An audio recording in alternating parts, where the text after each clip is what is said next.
আজি বনাবলৈ লোৱা শাক দুবিধ হ'ল। এই দুবিধ আপোনালোকে চিনি পাইছেনে?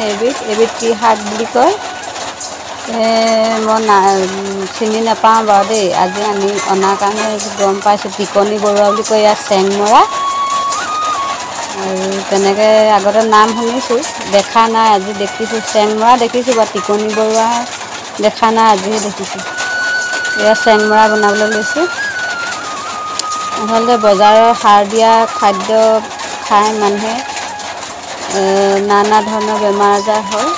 সেইকাৰণে এইবোৰ এনেই পোৱা বস্তু, এনেই মানে সাৰ চাৰ নিদিয়া শাক। এইবোৰ পাহাৰীয়া জেগাত পায়, গতিকে সাৰ নিদিয়া এনেই হোৱা শাক।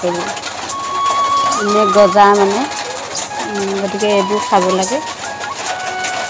এইটো খালে আমাৰ তেজৰ কাৰণেও ভাল, বহুতো বেমাৰৰ কাৰণে ভাল।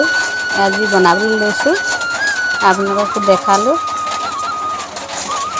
চাই থাকক ভিডিঅ'টো ভাল পালে লাইক কমেণ্ট কৰিব আৰু শ্বেয়াৰ কৰিব।